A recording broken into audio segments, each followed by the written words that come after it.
ETF index mutual funds నేర్చుకుని stock మార్కెట్లో రాణించాలనుకుంటున్నారా? వెంటనే ఈ నెంబర్కి కాల్ చేయండి. నమస్తే అమ్మా. నమస్తే తల్లి. అమ్మా, మహిళలు పొదుపు ఎలా చేయాలమ్మా? పొదుపు ఎవరైనా చేయాలి, కానీ ఆడవాళ్ళు ప్రత్యేకంగా పొదుపు చేయాలంటే ఏం చేయాలమ్మా అసలు? ఆడవాళ్ళు అని ప్రత్యేకంగా అడిగారు ఎందుకు అంటే, గృహ సామ్రాజ్యానికి మహారాణి ఇంటి ఇల్లాలు. ఇంట్లో పొదుపు ఉండాలి అంటే ఇల్లాలు చేస్తేనే ఇంట్లో పొదుపు అన్నది మనకి చాలా ఒక వస్తువుగా, ఒక పద్ధతిగా కనపడుతుంది. ఎంత తెచ్చి ఇంట్లో పెట్టినా అంటే ఒక ఆదర్శప్రాయమైన కుటుంబం అని మనం దృష్టిలో కనుక పెట్టుకున్నట్టయితే ఆడవాళ్ళు ఇల్లు మేనేజ్ చేస్తారు, మగవాళ్ళు డబ్బు సంపాదించి తెస్తారు. ఇద్దరు సంపాదించే గృహాలు మళ్ళీ వేరేగా ఉంటాయి. అలాంటి సందర్భాల్లో ఎక్కడైనా సరే ఇంకా మనలో పూర్తిగా మార్పు రాలేదమ్మా. ఆడవాళ్ళు ఉద్యోగాలు చేసినా ఇంటి వ్యవహారం అంతా ఆడవాళ్ళ చేతుల్లోనే ఉంటుంది చాలా వరకు. అవునమ్మా. ఏదో కొద్ది సహాయం చేస్తారేమో కానీ పూర్తిగా వీళ్ళ పెత్తనం కిందే ఉంటుంది. అందువల్ల పొదుపు చేయడం అనేది కూడా వీళ్ళ అదుపులోనే ఉంటుంది అని మనం అర్థం చేసుకోవాలి. పొదుపు అనగానే చాలా మంది దృష్టిలో లోభిత్వం అనుకుంటారు. లోభిగా ఉండడానికి పొదుపుకి చాలా తేడా ఉంది. ఒక్క వస్తువు కూడా పాడు చేయకుండా ఉపయోగించటం అనేది పొదుపు అయితే, నాకు అవసరమైతే కూడా నేను కడుపు కట్టుకుని ఆదా చేసేది లోభిత్వం. నా దగ్గర ఉన్నా కానీ ఇతరులకు ఇవ్వడానికి రేపో ఎల్లుండో అవసరం అవుతుందో అనుకుని దాచిపెట్టుకోవడం లోభిత్వం. వృధా చేయకుండా ఉన్నది నలుగురిలోనూ పంచుకుంటూ ఉన్నదాన్ని ఎక్కువగా అత్యధికంగా ఎట్లా వినియోగించుకోవాలో తెలిసి ఉపయోగించడం పొదుపు. ఈ పొదుపు అన్నది ఒక్క డబ్బు విషయంలోనే కాదండి, డబ్బే అనుకుంటాం మనం. ధనం అంటే డబ్బు మాత్రమే కాదు. ధనం అగ్ని, ధనం వాయు, ధనం ఇంద్రో, ధనం వసు. ధనం అంటే అప్పటికప్పుడు మనకు పనికొచ్చేటటువంటి వస్తువు ప్రతిదాన్ని ధనం అంటాం. అటువంటి దాన్ని దుర్వినియోగం చేయకుండా ఉండడం పొదుపు. వాడుకోవడం తప్పు కాదు, అనవసరంగా వాడుకోవడం తప్పు.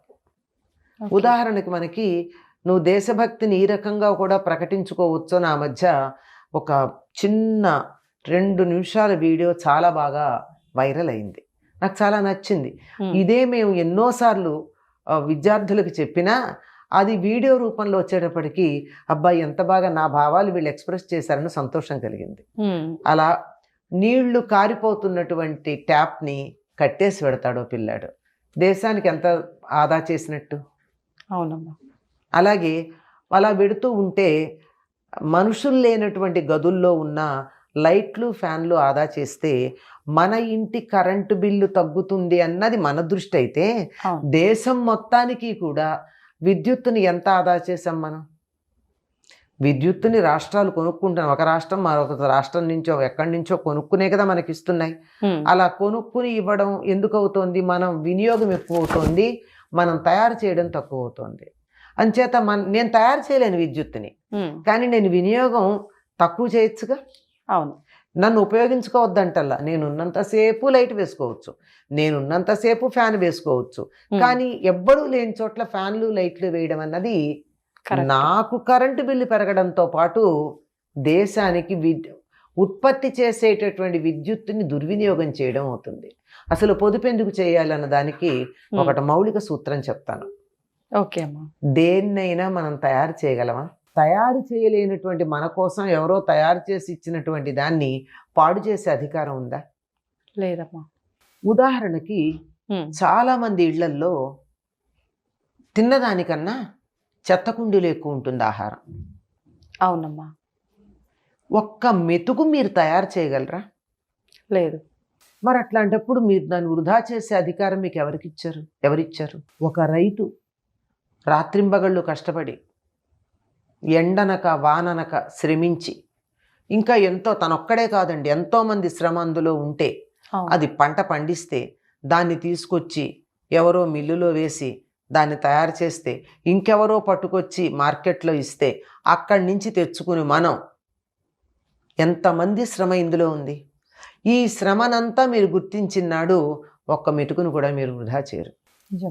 చెత్త కుండీలో పడేసే బదులు ఎంత కావాలో అంతే వండుకొని మీకు ఎక్కువ అనిపిస్తే ఉమ్, అన్నమో రామచంద్ర అని ఏడిచే వాళ్ళకి ఇవ్వండి.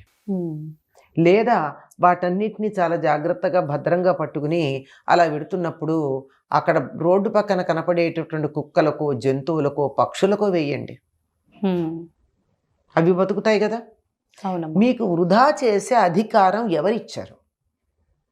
అందుకు పొదుపు చేయాలి. ఓకే. వృధా చెయ్యకూడదు గనక పొదుపు చేయాలి. పొదుపు చేయడం అంటే కడుపు కట్టుకుని తిండి తినక మనం హీనంగా బతుకుతూ దరిద్రాన్ని అనుభవిస్తూ పోగు చెయ్యమని కాదు అర్థం. ఉమ్, వృధా చెయ్యొద్దని మాత్రమే. ఇవి ఓకే. చాలా ప్రధానంగా కనపడే పొదుపు గురించి నేను మాట్లాడే నీళ్లు, ఉమ్, విద్యుత్తు, ఆహారం ఉమ్, ఇవే కాదండి. డబ్బు వృధా చేసే వాళ్ళు ఉన్నారు. ఏం చేయాలో తెలియకుండా ఎక్కడో ఏదో అడ్వర్టైజ్మెంట్ చూసి వెళ్ళి విపరీతంగా బట్టలు కొనుక్కొస్తారు. అవును. వాళ్ళు ఒక్కసారి కూడా కట్టుకోరండి. వాటిని ఏం చేస్తారో తెలియదు, అలాగే ఉంటాయి. మా ఉమ్, బీరువాల్లో పడి పడి పాడైపోయాక ఎవరికి ఇస్తారు? ఆ ఫ్యాషన్ పోతుంది, ఎవరికన్నా ఇస్తే ఊరికే కూడా కట్టుకోరు.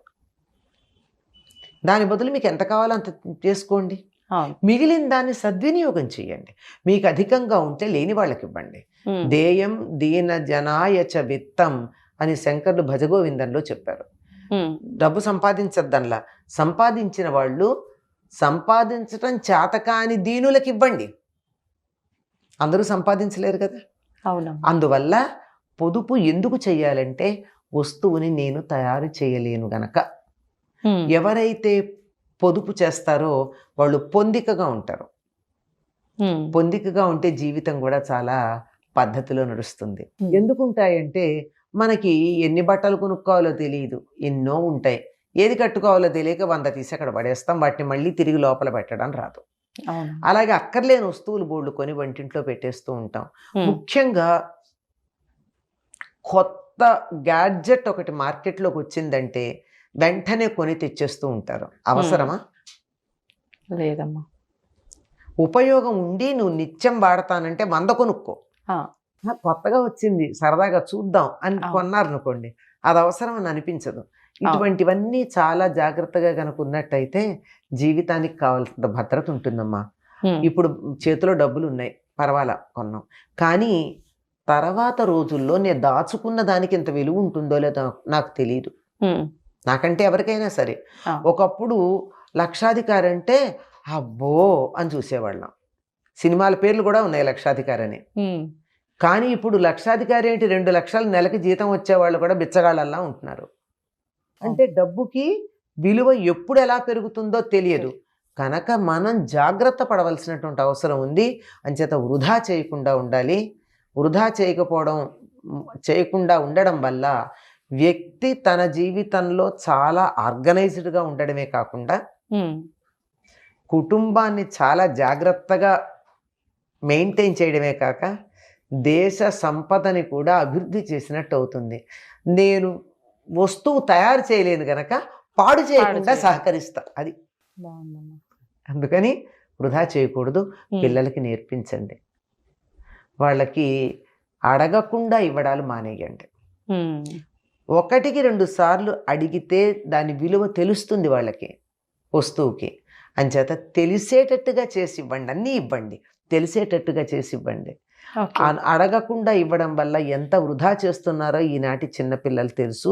ఉమ్, మరి అది చేయడానికి తల్లిదండ్రుల ప్రోత్సాహమే కారణం కనుక మనం అక్కడ జాగ్రత్త పడితే పిల్లలు కూడా జీవితంలో ముందు బాగుంటారు. చాలా చక్కగా వివరించారమ్మా. ఉమ్. ధన్యవాదాలు. నమస్తే.